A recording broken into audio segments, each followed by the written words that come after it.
Hi, good evening. I'm Dr. Philip McMillan. Thank you for joining me as I continue on my journey talking about autoimmunity. If there's one thing about me is that I am relatively boring in focusing on the same issues over and over again. I've been saying the same thing since April 2020. Severe COVID 19 is a viral mediated autoimmune disease. And it's important because it has relevance to how we treat the disease and what we do and the kinds of diseases we look out for after having COVID 19, or as some people say, the elephant in the room. So, what am I going to be talking about very quickly today is this paper here. And this paper is talking about incident autoimmune diseases in association with SARS-CoV-2 infection. Very important paper out of Germany. And so it's a critical point for us to understand, and I'd want everybody to know a little bit more about it. Before I start, as usual, I'd like to remind you if you're interested in terms of COVID, long haul infection and vaccination, I'll be doing that presentation coming up shortly. There's a link in the description where you can register. Additionally, just after, coincidentally, I'll be talking about diabetes, COVID, and vaccines, why autoimmunity is so critical. So, again, I'll be expanding on some of those thoughts. But let's get back to the point today. Why is it that COVID autoimmunity is underestimated and why is it so important? So, let's see if I can give you a little bit of context about what it is that I'm focused on. So, autoimmunity in COVID or autoimmunity generally is just speaking about the immune system. Okay. So this is your immune system targeting normal proteins in your body. Okay. So it's kind of like in a war where you have troops supposedly attacking the enemy. But if you imagine the enemy puts on the uniforms or the tags for the troops that are attacking them, suddenly they're not sure who is their enemy. And anybody shooting could be an enemy. So they start shooting at everyone. That's kind of like what happens in an autoimmune disease. The body is no longer recognizing normal proteins as being part of the body, and they think they could be part of a bacteria or a virus or something else. And that's technically an autoimmune disease. It's complex, not easy to treat, and something that we need to try and avoid at all costs. So, within that framework, this is why autoimmunity is so critical to try and understand. And so, here are just some basic points around the virus itself. So, I've got here an image of the virus, and you can see there. So, in the blue points here are the spike proteins, and they've been expanded to look something like this. So this is a close-up look of the spike protein that is sitting in the viral envelope here. This gray part here, this ball is the virus, and then the spike protein is what the virus uses to enter cells. And at the top here is the receptor binding domain, where it usually binds ACE2 to get inside a cell. Perfect.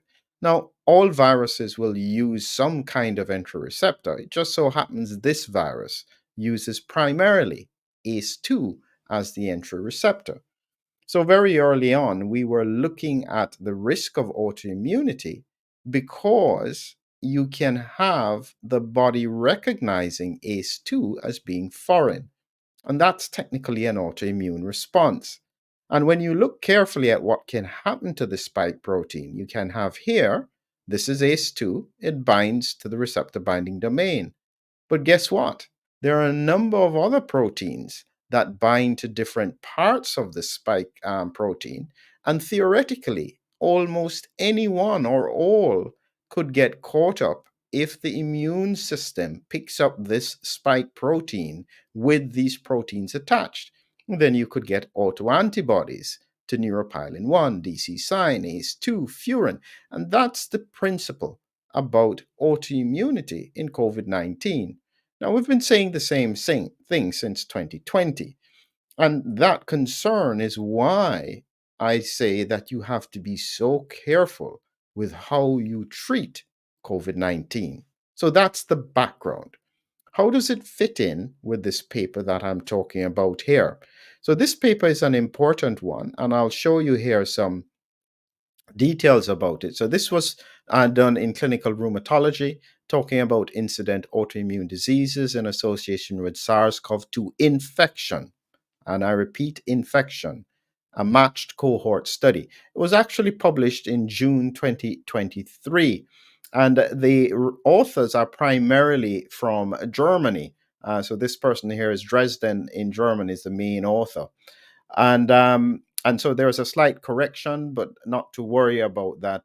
What they were doing, they were looking at routine healthcare data in Germany, and they were looking at people who were identified with a positive PCR confirmed COVID 19 through December 31, 2020. Okay. And so they matched them, a control group, and the people who had COVID 19, and they followed them up until June 30th, 2021.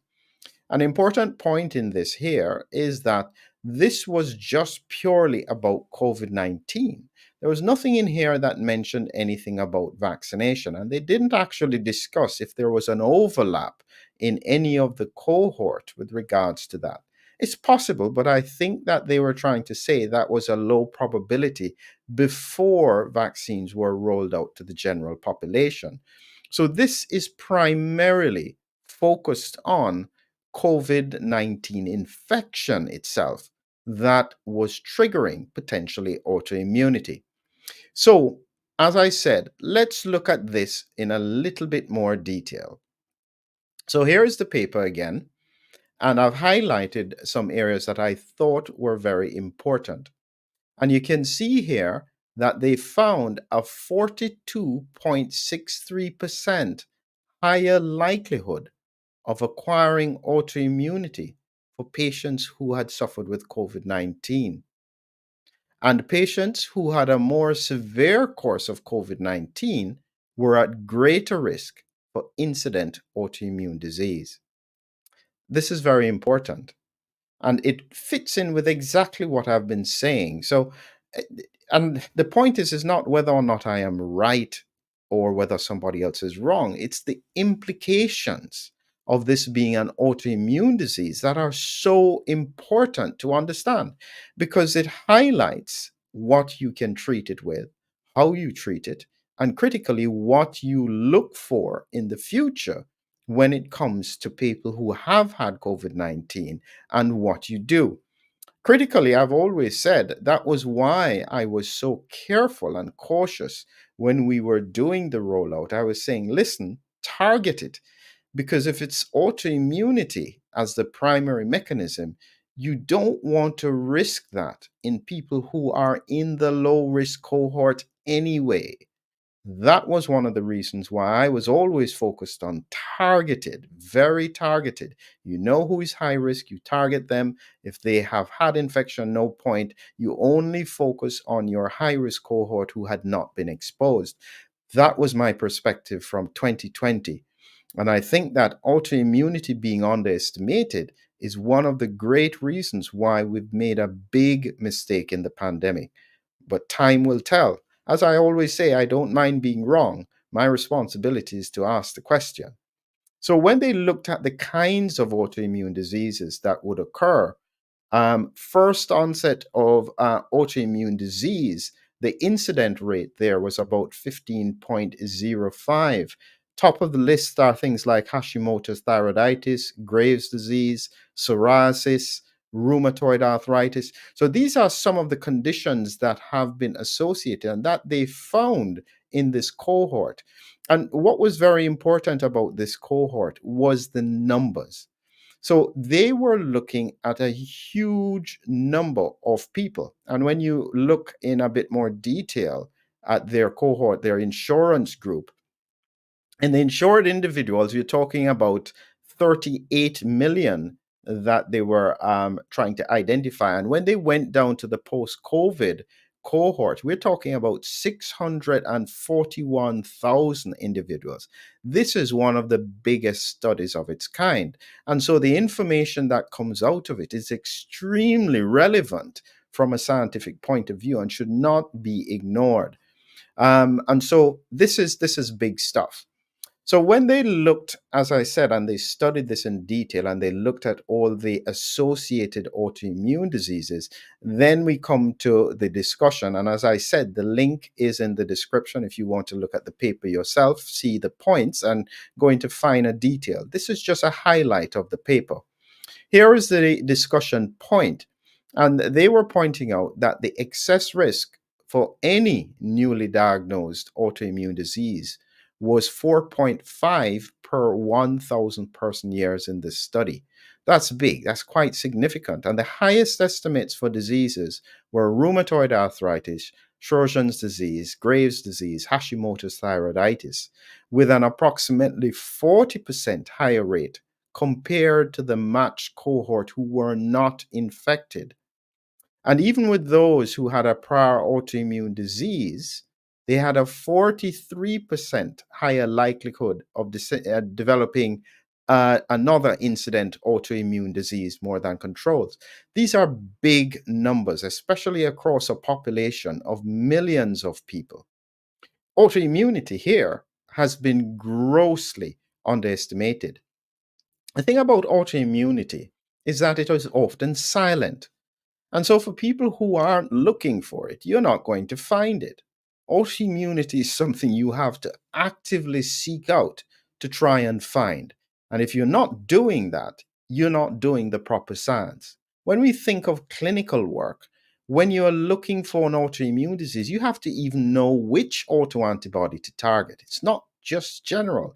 For each autoimmune disease, there are different autoantibodies that give you a clue to the diagnosis. You don't stumble into it. Autoimmunity is one of those hidden diseases that can have significant impact on the health of people over a long period of time. I liken it to the silent disease like hypertension. If you don't look for hypertension, by the time it has caused its damage, it's too late. It's the same with autoimmunity. You need to actively seek for it in order to understand and find it. Final point on this.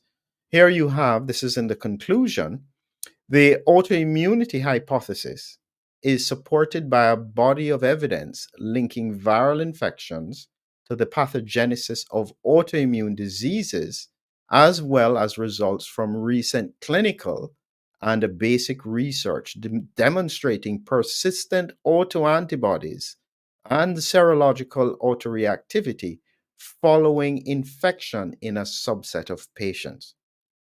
So they are recognizing that autoimmunity is extremely important. It's sad that it has taken almost 3 years for the scientific community to focus on this, because as I said, the implications for the long term, if we miss this, are horrific. It's not easy to resolve. And I haven't even touched on what do you do in the context of autoimmunity and stimulating the immune system. I haven't touched that because that in itself is a frightening concept. And that's where we are at the moment. There are big questions to be answered. No easy answers here. And for anyone who ignores this point, and I say this categorically, if you are listening to anybody speaking about the longer term risks around the pandemic and they don't have autoimmunity as a central aspect of that risk assessment, I don't think that they're in a position to be giving any kind of directions. Autoimmunity needs to be understood. We need to be studying this with every amount of research that we could. It's sad that it has been missed for so long, and the implications are not easy to fix. So, again, as I said to people before, there are no easy answers here. There is no easy way out. We still have a lot of work to do, but it's not a time for us to focus on the mistakes that have been made, because we can still learn how to find mitigation strategies with a good, thorough understanding of the pathophysiology of the disease. Have a great evening, everyone.